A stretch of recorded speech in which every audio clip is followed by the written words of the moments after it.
नमस्कार, स्वागत है आप सभी लोगों को एक बार फिर से आपके अपने YouTube चैनल स्टडी स्टाइल में। और दोस्तों, आज के डेट में हमारे साथ जुड़ी हुई हैं मेरे उभरते सितारे कार्यक्रम के संचालक मिस छाया डटसेना जी। तो चलिए सबसे पहले हम स्वागत करते हैं मिस छाया डटसेना जी का। तो छाया जी, आपका स्वागत है जी हमारे सर। आपको भी इस चैनल में मुझे बुलाने के लिए आपका भी धन्यवाद, बहुत बहुत धन्यवाद। ये कार्यक्रम ज़रूर यदि हमारे जो जन हैं देखेंगे तो दिव्यांग लोगों के प्रति उनके जीवन में क्या कठिनाइयाँ आती हैं, कैसे उन लोग कठिनाइयों का सामना करके आगे बढ़ते हैं, इस मैं बताने का कोशिश करूँगी इस कार्यक्रम के जरिए। जी जी। तो सबसे पहले हम आपकी कहानी आप ही की जुबानी जानना चाहेंगे, वैसे आपको उचित लगे तो, कि जैसे मैं पहले से आपको जान रहा हूँ तो आप पहले एक सामान्य लड़की हुआ करती थी। जी जी जी। उसके पश्चात फिर मैं कुछ वर्षों के बाद जब आपसे मिला जी, तो मैं देखा कि आप सामान्य से एक दिव्यांग की कैटेगरी में आ गए थे। तो ऐसा क्या इंसिडेंट हुआ था जिस कारण से आपको मतलब इस टाइप का जो प्रॉब्लम है वो फेस करना पड़ा? जी जी सर। और साथ में कि ऐसा होने के पश्चात आपको किन किन प्रॉब्लमों का सामना करना पड़ा, जी ये भी हम जानेंगे। और क्योंकि बहुत सारे ऐसे लोग हैं जी जो छोटी छोटी प्रॉब्लम्स जब आती हैं तो वो हार मान लेते हैं जी, लेकिन उसके बावजूद भी आप न केवल खुद के लिए बल्कि अन्य जो विकलांग बच्चे हैं, बालक बालिकाएं हैं, उनके लिए एक प्रेरणा का स्रोत बनी है। और साथ ही साथ आप मेरे उभरते सितारे जो कार्यक्रम जो चला रहे हैं जी, इनके अंतर्गत जो बच्चे हैं उनके अंदर जो छिपी हुई प्रतिभा है उसको भी आप सामने लेकर के आ रहे हैं। तो सबसे पहले हम आप ही की कहानी जानना चाहेंगे। जी सर, मैं बताना चाहूँगी कि मैं अपने मामा यहाँ सभी अब इवेंट वगैरह में जाते हैं, वैसे मैं भी गई थी और फिर वहाँ से आना हुआ बस के द्वारा। तो फिर मैं बस में आ रही थी तो अब सामने से ट्रक वगैरह आ रहा था जिसमें वो जो ट्रक चलाने वाला है थोड़ा अनबैलेंस था। तो फिर हम दोनों मतलब बस और ट्रक का एक्सीडेंट हुआ जिसमें मेरा हाथ जो है क्षतिग्रस्त हो गया। तो मेरे को मालूम ही नहीं चला कि वो क्षतिग्रस्त हुआ। जब मेरा भाई जो है बहुत ज़ोर से रोने लगा, मेरे को देखकर चिल्लाने लगा, तो मैंने ये कैसे चिल्ला रहा है करके मैं देखी हाथ को, तो पता चला कि मेरा हाथ जो है कट चुका है करके। तो फिर मैंने भगवान से प्रार्थना की कि चलो ठीक है, सभी बस वाले बच गए, मेरा क्षति हुआ तो हुआ लेकिन बस वाले बच गए करके। उसके बाद मैं बताना चाहूँगी, फिर उसके बाद मेरे को VY हॉस्पिटल में एडमिट किया गया जहाँ मेरा 6 महीने तक पूरा ट्रीटमेंट हुआ। वहाँ के डॉक्टर बहुत अच्छे थे। तो जब मेरा शुरू एम्पुटेशन हुआ, एम्पुटेशन के लिए जब मेरे को ले जा रहे थे तब उन्होंने मेरे को अरुणिमा सिन्हा जो पर्वतारोही हैं उनके बारे में बताया गया कि ऐसा ऐसा उनके साथ हुआ था, ट्रेन दुर्घटना में उनका पैर चला गया था। तो आप बिल्कुल हार मत मानिए, ऐसे करके जीवन में ये जो है होते रहता है, आपको फेस करके चलना है करके। तो फिर मैं भी हार नहीं मानी, उनसे मैं प्रेरणा ली हूँ। और उसके बाद मेरा एम्पुटेशन हुआ। एम्पुटेशन के बाद भी फिर जब फिर हाथ जो है फिर थोड़ा सा एम्पुटेशन हुआ था, उसके बाद और एम्पुटेशन करना पड़ा। लगातार मेरा ना ऑपरेशन थिएटर में जाना आना 18-19 बार हुआ ऐसा करके। तो मेरे को एक तो शारीरिक पीड़ा हुई ही, बाकी मानसिक थोड़ा थी, लेकिन बोलना चाहिए थोड़ा हिम्मत बनाना चाहिए। और मेरे पापा जो है मेरे फ्रेंड के रूप में हैं एक हमेशा सदा दिन के लिए। उन्होंने बोला अगर तू हार मान जाएगी तो तेरे जैसे ऐसे कई बच्चे हैं जिसको तू आगे बढ़ा सकती है, तो हार नहीं मानना है करके। उसके बाद देखिए मैं जब वहाँ से आई तो मेरे को बहुत चीज़ का सामना करना पड़ा। अब क्योंकि चूँकि मेरा दोनों हाथ था पहले, अब एक हाथ में अब पहले दायां हाथ ही कटा है, तो अब बायां हाथ में मेरे को लिखना है, सब चीज़ करना है। क्योंकि मैं पहले सरस्वती शिशु मंदिर में आचार्य थी और उसके बाद भी मेरे को आचार्य पद में ही मेरे को जाना था, टीचर लेवल में। और टीचर की भूमिका होती है पढ़ाना, बच्चे लोग की लिखाना ऐसे करके। तो मेरे मन में सर मेरे साथ मतलब मेरे मन में एक डर था कि मैं जब शुरू बार जाऊंगी, अब मैं बच्चे लोग को जब ब्लैक बोर्ड में लिखवाऊंगी तो मेरा मतलब अक्षर समझ में आएगा कि नहीं उन लोग का। तो आप मानिएगा नहीं, मेरे बच्चे भी बहुत प्यारे हैं। और सरस्वती शिशु मंदिर बमनेडी का भी मैं क्या कहूँ, उनकी समिति और उनके मतलब वहाँ के बच्चे जो पढ़ रहे हैं, अभी भी पढ़ रहे हैं, वो भी उन लोग भी बहुत ही अच्छे हैं, प्रोत्साहित के लिए हमेशा मेरे साथ खड़े रहते हैं। तो जब मैंने शुरू बार ब्लैक बोर्ड में लिखा तो मेरे मन में बहुत ज़्यादा डर था कि बच्चे लोग को समझ में नहीं आएगा तो मैं कैसे करूँगी करके। तो जब मैंने लिखा पार्ट को ऐसे करके, तब मैं बोली बच्चे लोग को, बेटा मैं बोली कि अभी आप लोग सब जा रहे हो, मेरा एक्सीडेंट हुआ है, तो आप लोग ना थोड़ा देख लीजिएगा, अगर समझ में नहीं आ रहा होगा। तो एक बच्ची उठ कर बोली, उसको पता है कि मेरी दीदी जी का अक्षर मेरे को थोड़ा समझ में नहीं आ रहा है, लेकिन उसने ये बात नहीं बोला। उसने ये बात बोला, नहीं दीदी जी आपका तो राइटिंग, हम लोग चूँकि टीचर मतलब हम लोग मैडम नहीं बोलते, दीदी जी बोलते हैं, तो नहीं दीदी जी हमारा राइटिंग आपसे मतलब गद्दा बन रहा है और आपका राइटिंग बहुत अच्छा बन रहा है। तो मेरे को ना ऐसी प्रोत्साहन उनसे भी मिला, उन बच्चों से भी मिला।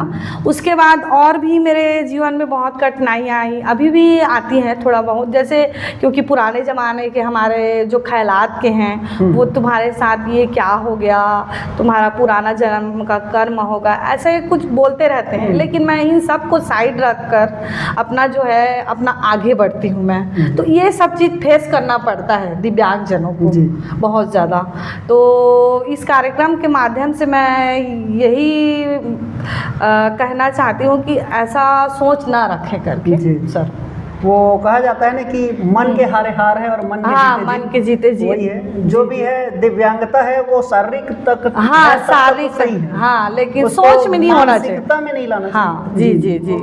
कहीं मैंने पढ़ा था कि कहीं पर लिखा हुआ था कि नथिंग इज इम्पॉसिबल। जी नथिंग इज इम्पॉसिबल मतलब कुछ भी असंभव नहीं है। इम्पॉसिबल को हम ध्यान से देखते हैं तो हमें पता चलता है कि वो खुद ही कह रहा होता है कि I am possible, I am possible है ना। तो दुनिया में हर एक चीज़ जो है वो संभव है। जी। और जहाँ तक अब मैं आपको जान रहा हूँ तो मुझे भी बहुत ज़्यादा प्रेरणा मिलती है जी कि इस हालात में भी आप जो है न बल्कि खुद के लिए बल्कि औरों के लिए भी कार्य कर रही हैं। जी। तो ये जो मेरे उभरते सितारे नामक जो कार्यक्रम आप चला रही हैं, तो ये जानना चाहेंगे कि इसकी जो प्रेरणा आपको मिली जी ये आपको कहाँ से मिली और इसके माध्यम से आप बच्चों के लिए कौन कौन सी एक्टिविटी मतलब कराते हैं और उनको और किस स्तर पे आप देखना चाहते हैं? जी सर, ये जो है मैं देव परेड के साथ जब मैं मतलब वहाँ से एक्सीडेंट वगैरह से आई, तो देव परेड जो है स्टूडेंट है मेरा जो है सरस्वती शिशु मंदिर में, दृष्टि बाधित हैं वो भी।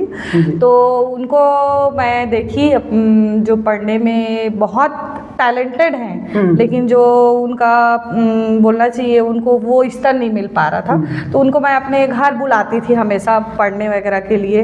तो मेरे को लगा ऐसी ही कई बच्चे होंगे जिनको साधन नहीं मिल पा रहा होगा। अब मैं तो शिक्षित फैमिली से हूँ, अच्छी थोड़ी फैमिली से हूँ, तो मेरे को कहीं ना कहीं साधन मिल जा रहा है, कहीं ना कहीं मंच मिल जा रहा है मेरे को अपना जो प्रतिभा है, अपना पढ़ाई है उसको लेने के लिए। तो मेरे उभरते सितारे को मैंने 2022 को इसको नाम दिया। मैंने सोचा पहले था और लेकिन नाम दिया उसको।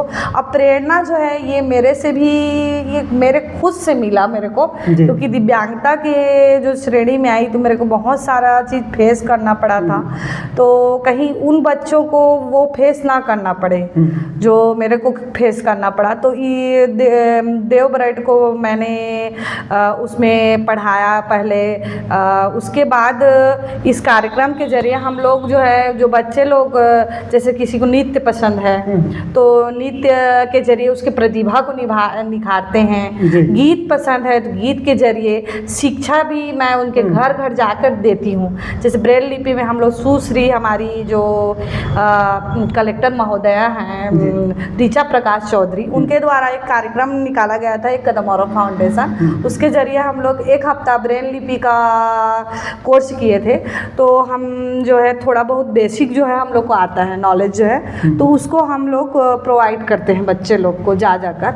तो मेरे उभरते सितारे में भी मैं अपने जो बच्चे हैं उसको शिक्षा प्रदान करती हूँ और कार्यक्रम के लिए मंच देती हूँ ताकि और भी बढ़ सके और ये बच्चे जो हैं और शिक्षा के क्षेत्र में और आगे जाएं करके। जी जी। तो इस कार्यक्रम के अंतर्गत मैं भी आपका न्यूज़ में, अखबार में या फिर इंस्टाग्राम वगैरह में, हाँ। है ना, और व्हाट्सएप वगैरह में मैं देखता हूँ आपके बारे में काफ़ी चीज़ें छपी हुई रहती हैं। जी जी। तो न केवल आप इसमें बच्चे लोगों को शिक्षा ही देती हैं बल्कि साथ साथ इनको एक मंच भी प्रदान करती हैं जी, जहाँ ये खुल करके अपनी जो अपनी प्रतिभा को निखार सके, उनको लोगों के सामने ला सके। हाँ, ये सारी चीज़ें जी, हैं। जी। और इसके अलावा जी, जैसे कि बच्चे लोगों को दीपावली वगैरह हो गया, हाँ, इवेंट को, जी, नवरात्रि हाँ, के समय हो गया, हाँ, या अभी मैं देखा तो महाशिवरात्रि के टाइम है, हाँ, जैसे बड़गड़ी वगैरह में आप जी, कार्यक्रम जी, जी, दे रही थी। हाँ, तो इस तरह के जो कार्यक्रम मतलब संचालित करना है, हाँ, तो इसको करने में आपको कोई परेशानी वगैरह का सामना ऐसे करना नहीं करना पड़ता सर मेरे को, क्योंकि मेरे पापा मेरे साथ खड़े हुए हैं और भगवान जी तो साथ खड़े ही हैं, मेरी पूरी फैमिली खड़ी हुई है। और जो बच्चे हैं बहुत एक्टिव हैं मेरे बच्चे, जो है 5 मतलब 6 बच्चे हैं उसमें, अभी शुरू की हूँ उसमें, तो उसमें जो है उनके पालक भी एक्टिव हैं, तो उसमें कोई परेशानी नहीं जाती है। और इससे ये होता है इवेंट में हम लोग क्या है, दिव्यांग बच्चे लोग, जैसे देव बरेट था पहले, गुमसुम रहता था पहले क्योंकि उसका कोई साथी बना हुआ नहीं था, तो इसके जरिए जो है इवेंट के जरिए मैं भी उनकी साथी बनती हूँ और खेलती हूँ कूदती हूँ, जो भी है अच्छा लगता है उनके साथ साथ। और इससे दूसरे को प्रेरणा भी मिलती है, चलो हम लोग को दिव्यांग के साथ थोड़ा सा मतलब उनके साथ ज्वाइन करे करके समय करके ऐसा करते हैं। जी, आपका नृत्य का एक तो वीडियोस था जो मैं कल परसों ही देखा। हाँ। जी, वो काफ़ी अच्छा रहा। हाँ, दिल को कोई काम याद आ गया, आ गया तो शाम याद आ गया, आजा रे शाम तेरी राधा के धाम, मेरे सपनों को आके सजाती रे शाम, जीने दे जी नहीं मेरे हाथ की अगर, जीने दे जी नहीं मेरे हाथ की अगर, लेके प्यार का सावन तू आजा रे शाम, देखो प्यार का मौसम आ गया, आ गया तो शाम याद आ गया, आ गया तो शाम याद आ गया। देवरी में प्रोग्राम हो रहा था, वहीं का है। जी जी, तो उसका क्या आप नृत्य का कहीं से ट्रेनिंग वगैरह लिए हैं या खुद से ही? नहीं सर, खुद से ही। मेरे को नृत्य बहुत पसंद है, बचपन से ही मैं नृत्य करते हुए आ रही हूँ। अपने स्कूल लाइफ में भी मैंने बहुत सारे प्रोग्राम किए हुए हैं। हाँ, और देवरी में एक बार और प्रोग्राम हुआ था आचार्य सम्मेलन में, तो आचार्य सम्मेलन में भी मैंने उस बार भी परफॉर्मेंस किया था और इस बार भी मैंने दिया था, तो उसका अच्छा मेरे को प्रोत्साहन मिला मेरे को अच्छा से। और मैं ही जैसे कार्य करूँगी तो दूसरे को भी प्रेरणा मिलेगी, ऐसा कार्य कर सकते हैं, क्योंकि शिक्षा ही का क्षेत्र ऐसा नहीं है कि हम लोग नौकरी करें या फिर कुछ करें आगे, किसी भी क्षेत्र में अपना प्रतिभा है तो उसको निखारना हमारा कर्तव्य है, ऐसा नहीं। तो इसमें जैसे कि शिक्षिका के रूप में आप अकेले ही कार्य करत हैं कि और भी आपके साथ साथी जुड़े? शिक्षिका के रूप में तो अभी मैं ही कार्यरत हूँ सर, क्योंकि मैं अभी इसमें जोड़ने का कोशिश कर रही हूँ लोगों को कि आप भी जुड़िए करके।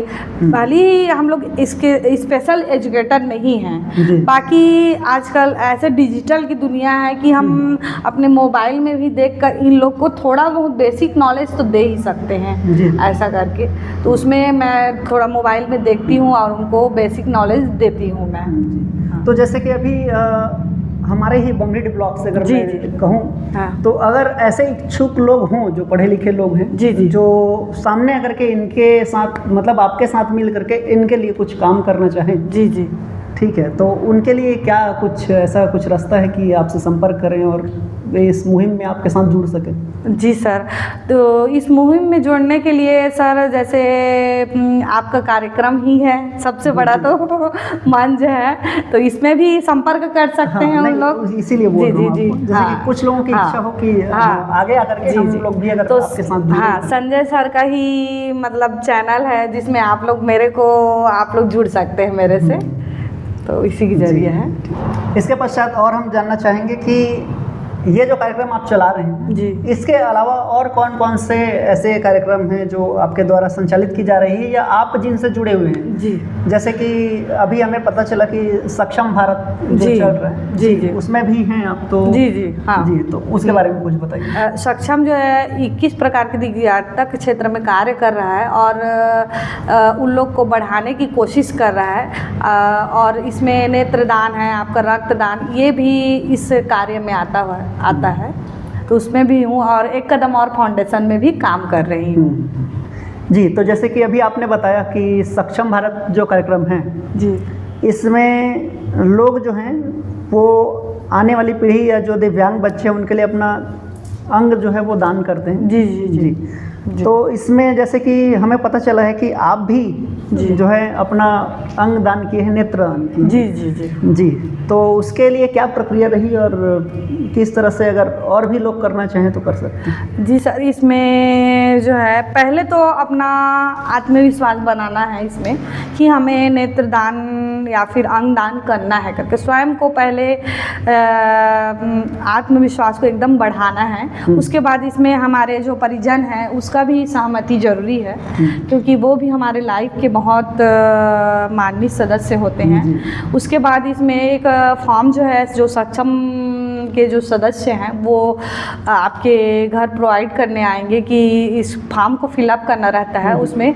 फॉर्म को फिलअप करके भर के उस सिग्नेचर वगैरह करके उनको देना रहता है। इसमें आप लोग भी मेरे को दे सकते हैं, जैसे नेत्रदान का है तो, और अंगदान करना है तो उसके लिए हम और सर लोग से संपर्क कर सकते हैं। जी। तो जब आपने ये फैसला लिया जी कि मुझे अपना नेत्रदान करना है करके, जी, तो घर वालों का क्या रिएक्शन रहा इसमें घर वाले, मेरे पापा तो नेत्रदान करने के लिए मेरे को सपोर्ट किए। थोड़ी मम्मी घबराई हुई थी क्योंकि अब मम्मी लोग थोड़ा दुलार में रखते हैं, तो फिर मैंने उनको समझाया कि अगर जाते जाते मैं किसी को दे रही हूँ आँखें तो वो बहुत अच्छी बात है, और क्योंकि इस सुंदर दुनिया को मैं भी फिर से देखना चाहूँगी, जिसने मतलब भगवान इतनी सुंदर दुनिया रचा है उसको मैं दूसरे के नज़रिए से देखूँ तो बहुत अच्छा है, मैं बोली। फिर मम्मी ने भी मेरे को सपोर्ट किया है। चलिए ठीक है। अब चलते चलते मैं लास्ट में ये जानना चाहूँगा कि आगे और आपकी क्या क्या योजनाएं हैं और क्या क्या करना चाहती हैं? जी सर, मैं आगे सबसे देखिए, अभी जो हमारा ग्रामीण क्षेत्र है इसमें हमारी जो दिव्यांग लोग हैं बहुत पीछे हैं, क्योंकि मैं खुद घर गई हूँ, तो उसमें एक तो उन लोग दैनिक जीवन उनको जीना नहीं आ रहा है। दैनिक जीवन उसमें आप समझ सकते हैं, नहाना धोना सब है इसमें, तो दैनिक जीवन उनको नहीं आ रहा है। तो दैनिक जीवन, उसके बाद शिक्षा तो बहुत दूर की बात है, लेकिन दैनिक जीवन जीना सभी को आना चाहिए। तो इसमें मेरा काम चल रहा है सर, और मैं चाहूँगी कि हर ब्लॉक में या तो NGO के थ्रू या फिर जो हमारी सरकार हैं इन बच्चों के लिए कम से कम एक स्कूल प्रोवाइड करे करके। तो ये काम मेरा चल रहा है कि मैं ज़रूर करूँगी, और ये काम को मैं अपने बमनीडी में एक दिव्यांग स्कूल खोलना चाहती हूँ, और वो मैं खोलूँगी। जितने भी विशेष आवश्यकता वाले बच्चे हाँ जी। अब किस प्रकार के लिए नहीं, लेकिन फिर भी जो मूक बधिर हैं हमारे, जो दृष्टि बाधित हैं हमारे, उनके लिए स्कूल प्रोवाइड करना बहुत ज़रूरी है इधर क्षेत्र में। और हम चाहेंगे कि घर घर जाकर जिन लोग दैनिक कार्य नहीं जान रहे हैं उनको भी मैं करना चाहूँगी, और इसके साथ यदि मेरे साथ जुड़ना चाहते हैं लोग तो जुड़ भी सकते हैं। अभी हमारे साथ आपके एक छात्र देवराज जी, क्या नाम बताया आपने? देव बरेट। देव बरेट। तो छाया दीदी के साथ आप कितने दिन से जुड़े हुए हैं? बहुत दिन से। बहुत दिन से। अभी कौन से क्लास में पढ़ रहे हैं आप? बचपन, पाँचवीं। 5वीं क्लास। कहाँ पढ़ते हैं आप? सरस्वती पंडित। हाँ। और कैसी पढ़ाती हैं तो दीदी जी? अच्छा पढ़ाते हैं। और एक्स्ट्रा क्लास के लिए आते हो आप पढ़ने? हाँ। तो कैसे, अच्छा लगता है? हाँ। ठीक। और कैसे हैं, बढ़िया पढ़ाती हैं? डांटती वाटती थोड़ी? नहीं। नहीं डांटती है ना? हाँ चलिए। हाँ, तो जैसे कि अभी हमें पता चला कि देव जो है वो शिशु मंदिर में पढ़ते हैं और आप वही अध्यापिका के रूप में कार्यरत हैं। जी। तो हम आपके स्कूल के बारे में भी जानना चाहेंगे। जी जी। है ना कि जी सर। तो मैं सरस्वती शिशु मंदिर में आचार्य के पद में नियुक्त हूँ और ये मेरा स्टूडेंट है। तो वो हमारा जो स्कूल है बहुत ही अच्छा है, उसकी समिति जो है बहुत बेटर है। वो जो है मेरे को भी शुरू से बहुत प्रोत्साहित कर रहे हैं। जब वहाँ से एक्सीडेंट वगैरह हो से आई तो मैं और मेरे जो स्टूडेंट हैं, जैसे हमारे स्कूल में कम से कम 3-4 है जो दिव्यांग है अलग अलग प्रकार से। एक दृष्टिबाधित है, एक सिंड्रोम से है और एक जो है अस्थिबाधित है। तो उनको हमेशा प्रोत्साहित करते हैं। जैसे देव बरेट भी है, पहले जो है कार्यक्रम वगैरह नहीं ले रहा था, बाकी हमने हमारी समिति ने कोशिश किया है इसको कि ले करके और इनको हम मतलब जो गेटअप वगैरह है और डांस सिखाना है, ये सब जिम्मेदारी हमारी और हमारी समिति वगैरह की रहती है। तो मैं बहुत बहुत धन्यवाद देना चाहूँगी उनको भी। तो हमारी तरफ से भी शिशु मंदिर के सभी अध्यापकगण हैं और जितने भी समिति कार्यरत हैं उन सभी को धन्यवाद कि आप इस तरह से सपोर्ट कर रहे हैं। और साथ ही साथ केवल ना कि शिक्षा के ऊपर आप ध्यान दे रहे हैं, बल्कि जो बालक बालिकाएं हैं उनके चहुमुखी विकास के लिए कार्यरत हैं। जी। तो ये सबसे बड़ी बात हो जाती है। और शिशु मंदिर में वैसे भी शिक्षा बाद में आती है, संस्कार पहले आती जी जी जी जी सर। तो ये चीज़ें जो है वो काफ़ी प्रभावित करती हैं। जी जी। तो इसके लिए कि आप हमारे चैनल में आए, जी, इसके लिए आपको बहुत बहुत धन्यवाद। जी जी और सर। आशा करते हैं कि वापस से फिर वीडियो में आपसे मुलाकात। जरूर जरूर सर, धन्यवाद। ठीक है देव, हाँ। कैसा लगा आपको? अच्छा लगा?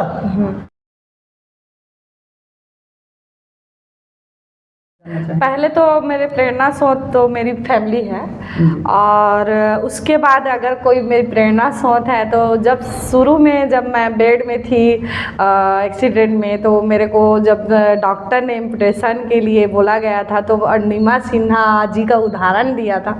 तो मैं बोलना चाहूँगी कि मैं जब भी मेरी इच्छा रहेगी उनसे मिलने की, अरुणिमा सिन्हा जी से और श्रीकांत बोला जी से भी मैं मिलना चाहूँगी, जिनसे मैं अभी परिचित हुई हूँ जब उनका मूवी देखी तो। जी जी जी, हाँ, जिसमें हाँ। और राजकुमार राव जो है वो, हाँ जी जी, तो उनसे भी मिलना चाहूँगी मैं। हाँ, उनसे वो मूवी देख करके मैं भी काफ़ी इंस्पायर हुआ। बहुत, हाँ बहुत ज़्यादा। दो व्यक्ति से मैं मिलना चाहूँगी अपने जीवन में।